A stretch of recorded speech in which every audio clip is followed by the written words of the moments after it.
Bismillah ar-Rahman ar-Rahim, alhamdulillah, ashhadu an la ilaha illallah wa ashhadu anna Muhammadan abduhu wa rasuluhu amma ba'd. Brothers and sisters, my short talk is nothing more than an extension of Sister Dunya, Brother Saad, and Brother Hamza. We want to talk this afternoon about peer pressure.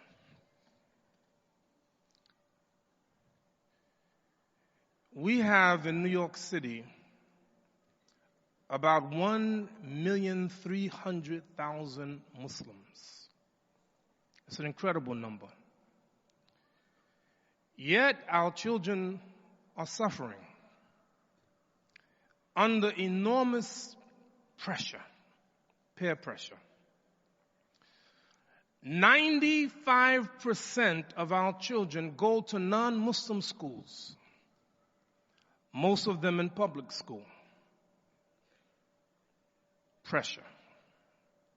The Prophet ﷺ said, مَا بُعِثُّ النَّبِيٌّ إِلَّا رَعَى الْغَنَمِ. Allah has never sent a prophet except as a shepherd. My talk today is actually a dua that Allah subhanahu wa ta'ala can bless the parents, all of us, to do a better job despite our deficiencies and our weaknesses. I was in Atlanta, Georgia at a Walmart. I'll never forget this, last year, 2 years ago. And a Chinese man and what looked to be his wife and his daughter, about 11 years old, said to me, Assalamu alaikum. There was nothing about this man that would make you think he's Muslim. He didn't have a beard. He didn't have a kufi. He didn't have, a qamis. His wife didn't have hijab, or daughter didn't have jilbab. There was nothing about them that would make you think they're Muslim. Yet, he said to me, Assalamu alaikum. Why he say that to me? Why he say to me, Assalamu alaikum? Why? Because he don't know what I am, but I look like a Muslim. He said, I'm a Muslim from China, and I'm here for a few weeks, and I need to know where I can go to get halal food. I said to him, give me your name, I will get it for you and give you the information. I did, and we have been in contact since. He's in China now. Every once in a while, I call him. The Prophet was asked, Ayu Islam khair? Which Islam is best? He said, Tutmi'u ta'am wa taqru salam ala man arafta wa man lam ta'rif. He said to feed the people and to give salams to those whom you know and whom you don't know. Why he give me salams? Because he looked at me and I looked to be a Muslim. I'm not telling you tonight or this afternoon how to dress and this and that. That's not my point. I'm making a deeper point about who we are. The psychology of the Muslims, who we are. In Brooklyn, there's a store that I go to, and I go to that store once a week just to get a weekly newspaper that I can only get from that store. It's a store owned by and operated by Koreans. And I've been going to that store for years. Recently, I went into the store, and the Korean woman said to me, where you from? I said, America. She said, no, where you really from? I said, America. No, where your parents from? I said, America. She said, but your dress. I said, I'm a Muslim. She said, oh, terrorism. Now, she was half joking, but there's something there that the people, they look at us as Muslims, and our children are watching that. Went to Australia. And when I landed in New York, JFK, when we got off the plane, they said, American citizens this way, everybody else that way. And I am an American citizen, and I went that way. And the lines were going fast. And I can hear the immigration officer asking two questions. Where did you come from? What country did you visit? How long did you stay? Go. What country did you visit? How long did you stay? Go. What country did you visit? How long did you stay? Go. He got to me. He said, what country did you visit? I said, Australia. How long did you stay? I said, 1 week. He said, have you ever been to Saudi Arabia? I said, yes. When were you last there? Last year. Why did you go for pilgrimage? Do you know anybody in Saudi Arabia? None of your business, is what I wanted to say. What's my point?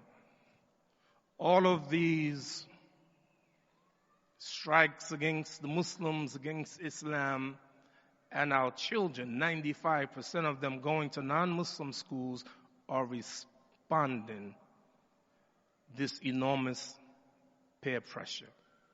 What to do? Really, again, I agree with all the speakers here in their summary. I'll say this. Every prophet was first sent as a shepherd. Why? Because if you study animals, you will see that all the animals Allah put in it a way to defend itself or to attack. It is the enormous size of an elephant or the shell of an animal. Some animals have spikes, and some animals can fly, and some animals have blinding speed, and some animals that have teeth, and some have claws, and some animals can get away by clawing in the earth. Some animals can get away by climbing up a tree. And there are some animals that can camouflage themselves. Even there are some animals that Allah has given the ability to give off a scent. And all of these animals have a way to defend itself except the sheep. Why? What did Allah give the sheep? He gave the sheep the shepherd. Our children have this enormous pressure. I don't want to be different. I want to be like everybody else. I don't want to be Muslim. Sister Dunya, she mentioned that some Muslims even hide their identity. How are we going to get them to have confidence in themselves? A few things. If you want to see the ultimate non-conformist, and that's what we're asking our children to be non-conformist. A non-conformist is not like everybody else. A non-conformist is a person who have his own idea. He's not going to be influenced by anyone because she has within themselves a knowledge of themselves, and they're not afraid to be themselves. Can I give you the ultimate non-conformist? The ultimate non-conformist was Ibrahim alayhi salatu wasalam. Let me tell you how non-conformist he was. A conversation that he had with his wife Sarah. Yes, Sarah. Laysa ala waji addi mu'min gadi wa garuki. Oh, Sarah, there's not one believer on the face of the earth other than you and I. Non-conformist. Not being like everybody else, but being as Allah subhanahu wa ta'ala would have him to be. How great was Abraham? Abraham was so great. Everybody claimed him. Jews say that we began with Abraham. Christians say we began with Abraham. Muslims say Abraham was one of us. We are followers of Abraham. And then the Prophet, peace and blessing be upon him, said, Awala men yuksa yawm al-qiyamah, Ibrahim. And the first one to be dressed on the day of judgment would be Abraham. Why? Because Abraham was a non-conformist. Now, I know that none of you have ever seen a movie in your life. What? Now, I don't usually tell you to go to movies, but today I am. Now, I'm not talking about you uncles and aunts who don't go. I'm talking about those, if you're inclined to go see a movie, go see this movie. It's called Hacksaw Ridge. Hacksaw Ridge. It's a true story about a man named Desmond Doss, D-O-S-S. Study his life. He was a Seventh-day Adventist, and he was called upon to participate in World War II, and he applied as a conscientious objector. Why? He said, because according to my religion, according to the Bible, God said, thou shalt not kill, and I won't kill anyone. And he got the status. But he said, I want to serve, so I'll go and I'll serve as a medic, but I don't want to carry any weapons. And he got a lot of pushback from the soldiers. Not only did he go and participate, he was in the front lines. Front lines, no weapon. His story is amazing. And you know what he did? He went and saved 75 lives, men wounded. He would pick them up on his back and run and bring them to safety. He got 3 bronze medals, 3 Purple Hearts, and 1 Medal of Honor given by the President of the United States of America. How interested. When I'm watching the movie, I said, this guy gonna get killed. He was wounded 4 times. And you know the irony? That even though he was on the front lines and he was wounded and he fought in World War II, he lived to be 86 years old. Which makes you understand, وَمَا كَانَ لِنَفْسٍ أَن تَمُوتَ إِلَّا بِإِذْنِ اللَّهِ كِتَابًا مُؤَجَّلًا. No soul can die except by the permission of Allah. It's already written in a book. What's my point this afternoon? You, my young brothers and sisters, your strength is in your differences. That's what makes you who you are. Listen to where Allah said in Quran, Ya nisa an-nabi, lastuna ka ahadin min nisa. Oh, wives of the Prophet, you are not like the other women. You are not like the other women.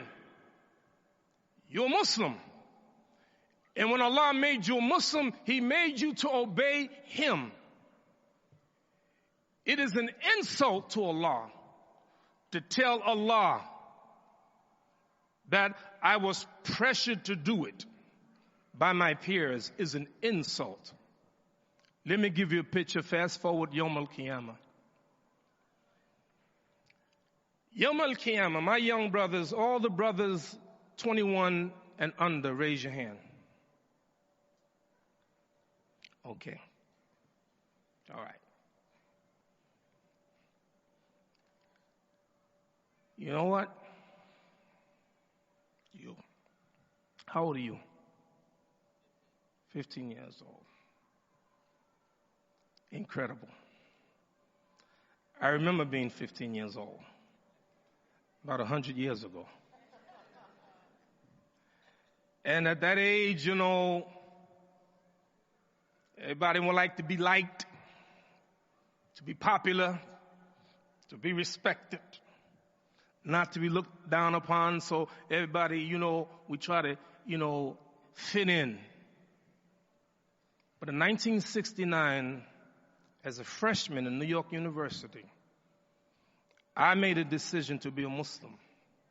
I didn't go to a Muslim school. I went to public school. And then I went to New York University. And when I went to New York University, me and my friend named Andrew, we became Muslims. Nobody in our family Muslim. 2 Muslims in the entire university. But yet, we were proud to be Muslim. You know, 1993, I was the first Muslim to open a session of Congress.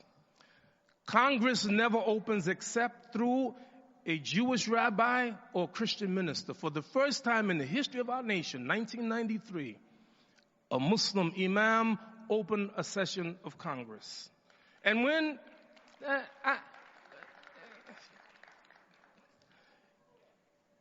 I went, you know how I went? Just like this. I dressed just the way I dress. You know why? Because this is who I am. The Prophet ﷺ said, Khaliful mushrikeen. Be different from the disbelievers. Be different. Why? Your strength. Hamza, I agree with you. Your strength is in your differences. Yawm al-Qiyamah, we be resurrected. You want to sneak on the internet and go look at women? You want to go look on the internet and social media to look at men and women? On Yawm al-Qiyamah, everybody going to be resurrected naked. And you know what? Ain't nobody going to be looking at no one else because that day would be too difficult. Yawm al-Qiyamah. What is Yawm al-Qiyamah? We stand before Allah subhanahu wa ta'ala and everybody going to be judged by Allah the Almighty. How long? 50,000 years. Standing in line, waiting to be judged by Allah. And when that day come, let me tell you something. Have you ever read a hadith that Allah will say, Ana Malik, Aina al-mulukul ard. I am the Lord, I am the King. Where are the kings of the earth? Have you ever read that? You ever read that? Ana Malik, Aina al-mulukul ard. I am the King. Where are the kings of the earth? I'm going to ask you a question. Who is Allah speaking to? Talk to me. Us. Who is Allah speaking to? Huh? Huh? Yeah, let me tell you the truth. You ever read the Quran about Nufiqa fi sur? Nufiqa fi sur? And the horn is blown. And when the horn is blown, everything in the heavens and earth will die, illa man sha, except whom Allah exempts. The scholars of Islam say those who are exempted are 12. The 8 angels that hold the throne of Allah. Jibreel, Mikael, the angel of the horn, and the angel of death. Allah will teach the angel of death to take the lives of the other prophets, of other angels. And Allah would ask the angel of death, who's left? You and me. Now die. And he will die. And there will be no one left in the universe. No one. Everything is dead. Why? Kullu nafsin dha'iqatul maut. Every soul shall taste of death. Everything except Allah subhanahu wa ta'ala. And when everything and everyone is dead, you know what he will say? Ana Malik. Ana al-mulukul ard. I am the king. Where are the kings of the earth? Aina jabbaruna. Where are the tyrants? Aina mutakabiruna. Where are the arrogant ones? And you know what? No one can hear but him. And then he will bring the angel of the horn back. He will make the blow on the horn, and everything will come back to life again. And now you will stand before Allah, an accountant of your deeds. What will you say? Well, I want to be like everybody else. For real? Honest? That's what you're going to tell Allah? You want to be like everyone else? I thought you wanted to be a nonconformist because the prophets are nonconformists. Conformists. Do you know the prophet, peace and blessing be upon him, said that there are some prophets who had 2 or 3 followers. Some had none. And that means they stood alone, and they did it for Allah subhanahu wa ta'ala. In my conclusion,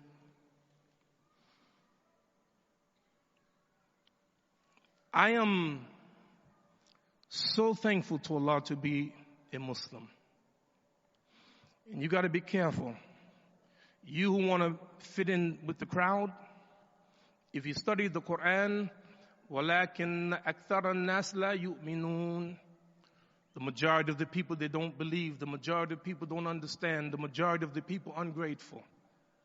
But the qalilun, the few, these are the ones, the few that are thankful to Allah subhanahu wa ta'ala. Be careful. I'm going to give you two examples in history and then I finish. One, Abu Talib. Have you heard of Abu Talib? The uncle of the Prophet, peace and blessing be upon him, was on his deathbed. And here was the Prophet. Ya Qul la ilaha illallah. Qul la ilaha. Say la ilaha illallah. But the problem, there was some Quraysh, Abu Jahl and others there saying, don't do it. Are you going to leave the religion of Abdul Muttalib? And the Prophet kept saying, La ilaha illallah. But because of peer pressure, Abu Talib said, I will die on the religion of Abdul Muttalib. And he died. And the Prophet was asked, alayhi salatu wasalam, your uncle did so many things for you. Will you help him? He said, yes. Because of my intercession for him, he will be in the hellfire, but the least punished in the hellfire. But he's there. Why? Peer pressure. You see, brothers and sisters, they had it right. The Prophet, he said, وَالَّذِي نَفْسِي بِيَدِهِ لَا يُؤْمِنُ حَتَّى أَكُونَ حَبَّ إِلَيْهِ مِنْ وَلَدِهِ وَوَلَدِهِ وَالنَّاسِ أَجْمَعِينَ. You're not a true believer until I am more loved by you than your mothers, your fathers, and all of mankind. Be careful.